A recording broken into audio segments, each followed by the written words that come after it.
This is the route of our third day riding our dual sport dirt bikes on our 2020 Southeast Nevada and Northwest Arizona trip. We rode 140 miles from Mesquite, Nevada into the Grand Canyon-Parashant National Monument and BLM land back to Mesquite. The route was mostly on dirt roads, so the riding was generally easy, but there were some tough conditions. This region is very remote, and several unexpected things came up that made for a challenging day. Despite the stress of potentially serious consequences, this made for one of the most memorable rides of my life.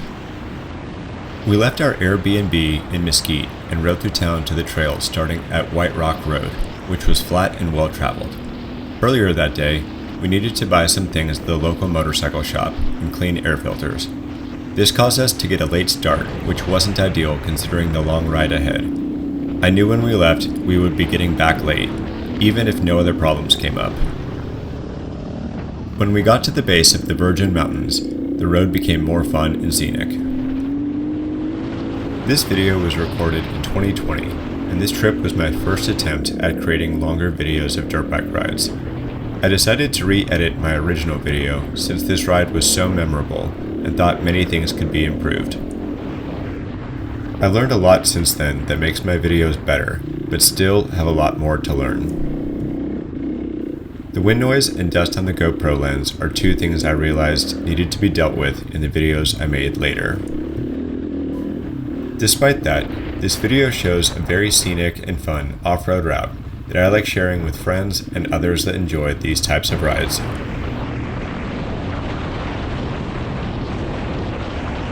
Much of the area we rode through on this day had cattle, which meant we needed to open and close several gates. It also allowed us to ride on dirt roads that looked rarely traveled. One of my favorite parts of dual sport rides is getting way off the beaten path and seeing remote places that haven't changed much for hundreds of years. This was one of those places.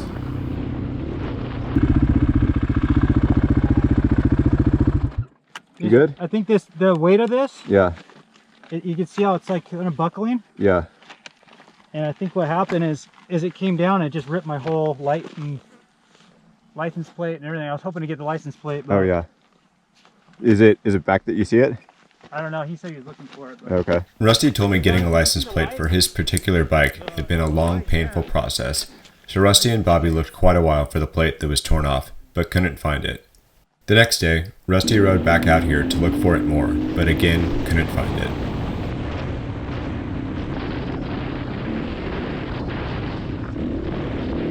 Some of the guys on this ride had stock tanks, which wouldn't have the range needed for the route we planned, so they added external gas tanks to the rear fenders. One had fallen off another bike the day before, and then this day caused a license plate and rear lights to get ripped off.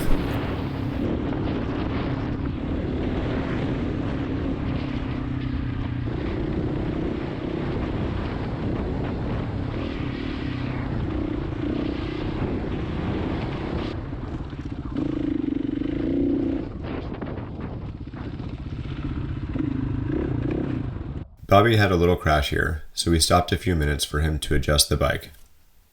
With a later start to the ride and some long stops along the way, riding at night now looked like a guarantee, which would give me an opportunity to use my new Baja Designs headlight. I knew normally my wife would be concerned if it got late and I hadn't called her, but she was able to track my location with Garmin InReach. During this ride, I used an older version of InReach that had map tracking but wasn't great for off-road navigation, and used the phone app Gaia for keeping on the route I created. Now I use a Garmin GPS map 67i mounted to my handlebars, which has InReach and a better screen than a phone to see where I'm going when it's bright outside.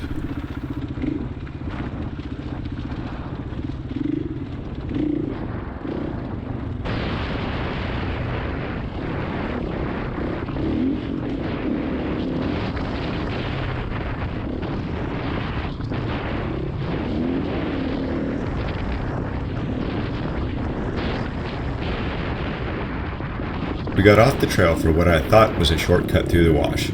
The sand was very loose though, so the riding was slow. It didn't take long to decide to leave the wash and get back on the trail. My bike hit this rock hard, and my bars got twisted in the clamps. Also, my radio cable connector broke, so I couldn't talk anymore over the radio. I was grateful though for my beefy IMS gas tank, because otherwise my left radiator would have been smashed, and I may have had a gas leak. Yeah, I think I'm good. After some twisting of the bars, I got them straighter and continued on.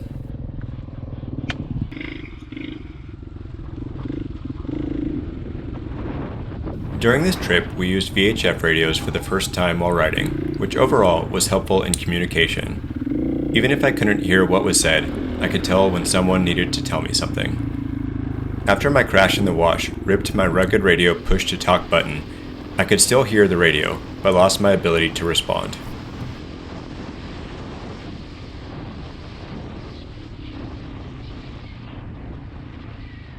We stopped and talked to these guys a bit, and they told us about the Grand Gulch mine, which wasn't on our original route.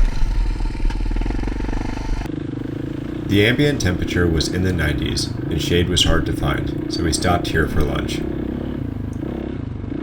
During the break, I realized a bolt connecting my frame and subframe had fallen out, so spent a long time lying on hot rocks in the sun trying to get another bolt back in. After, I realized the heat was getting to me, so drank more water.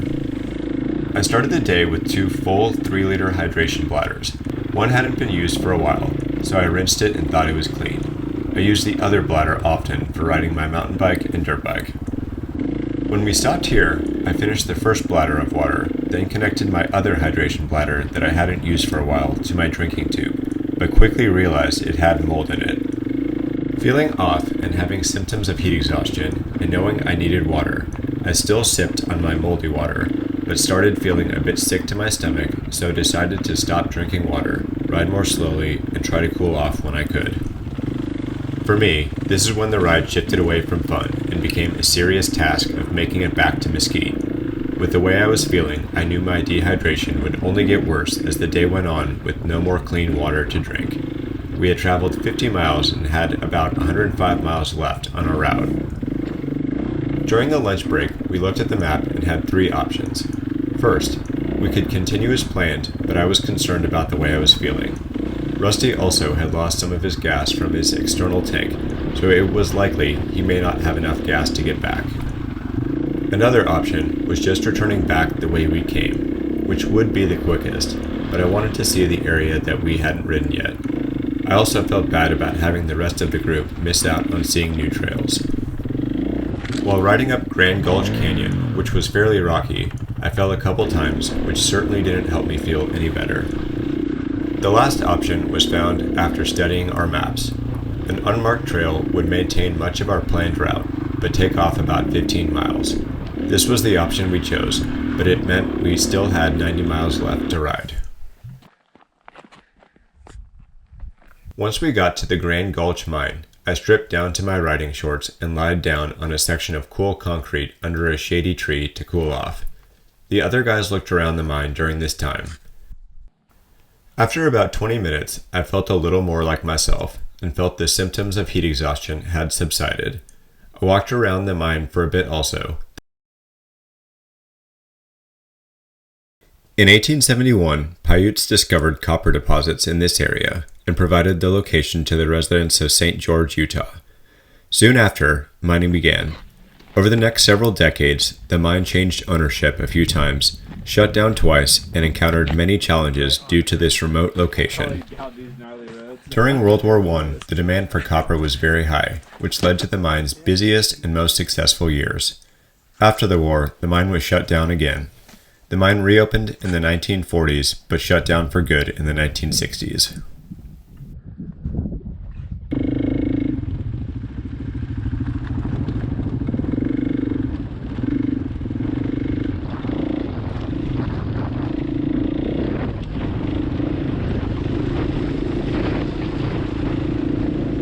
The next part of the ride was very scenic, with lots of long views, rocky cliff faces, and beautiful canyons. The dirt road was easy, so the pace was good. I'm sure any experienced dual sport riders watching this have identified a bunch of things that they think were rookie decisions, and as I'm re-editing this, I see many also. Before this trip, I had only gone on one long dual sport ride, and that was with Cody, Kyle, and their dad.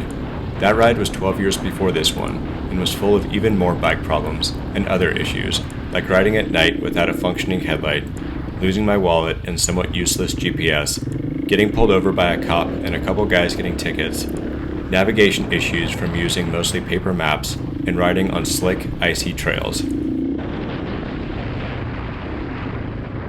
Despite all the troubles we encountered, that ride was so much fun, and I had been hoping to go on another dual sport ride. But a lot went on over the next several years, including no longer owning a dual sport after my XR400's engine seized twice. With all that said, we were pretty inexperienced with these types of rides, and I've definitely learned a lot about how to plan safer but still really fun rides.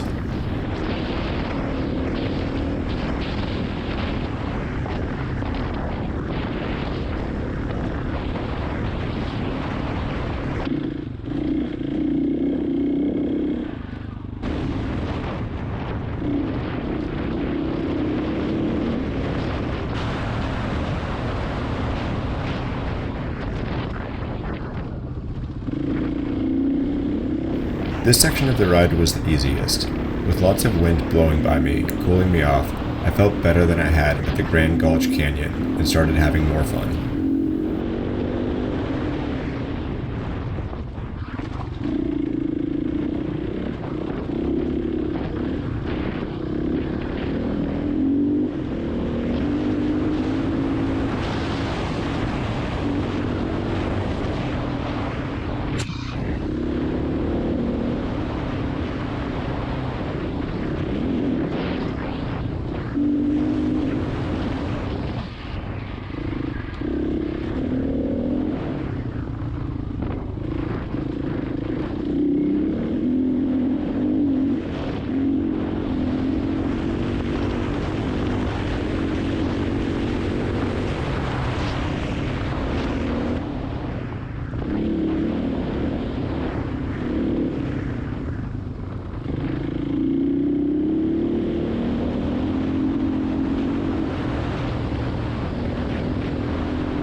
When I rode by this truck, it seemed strange for it to be here, but considering it looks like a 1950s or 60s truck, and learning some history of the Grand Gulch mine, it seems likely this truck was driving back from the mine after dropping off fuel or chemicals, then broke down here and was left.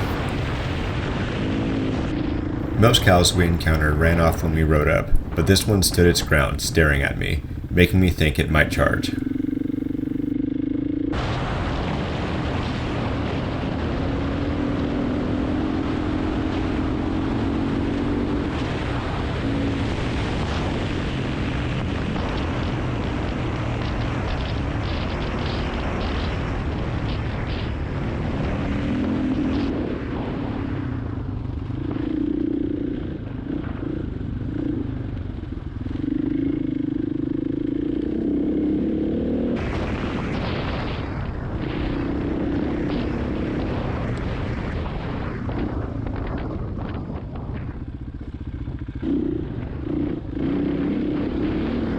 Here you can see the trail ends, but when I planned this route, the program I used showed there was a trail here. We rode around looking for that trail, but couldn't find it. We could have gone back to the well-traveled dirt road, but some in the group preferred to climb the hill and try to find where the trail continued, thinking we would find it soon. So we ended up climbing the hill and rode cross-country, roughly following the GPS route.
But dang, bro, we got to get over those mountains.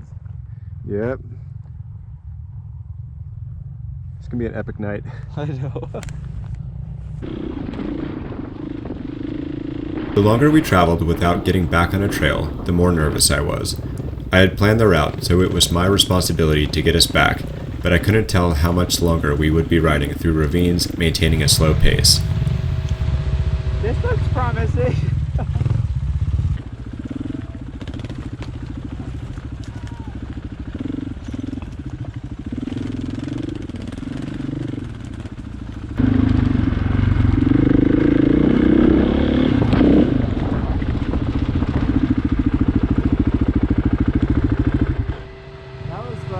Yeah.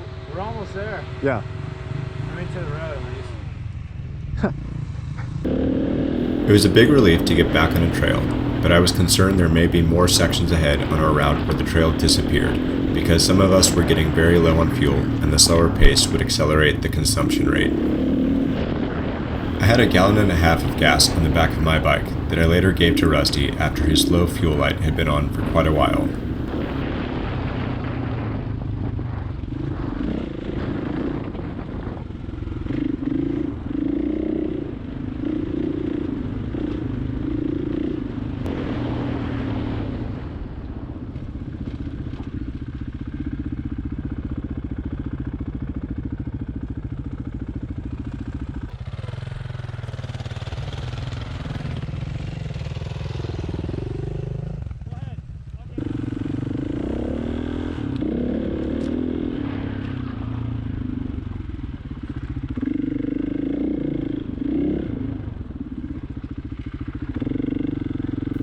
Because I hadn't drunk any water for several hours and still felt a little off, the unknown trail conditions ahead, low fuel, a loose subframe, and knowing our wives would probably be concerned that we hadn't checked in, taking time to replace the GoPro battery was not a priority, which I now really regret.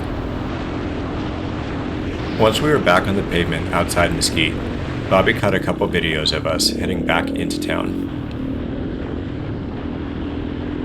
We would get back to the outskirts of Mesquite in another 2.5 hours. During that time, my position kept lagging on my GPS app, so Cody took the lead.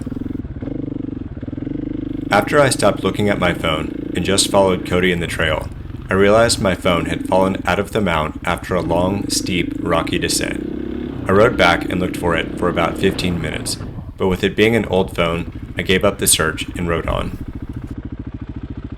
Once we all pulled into the gas station, I gave all the guys high fives and was so relieved to have made it back together.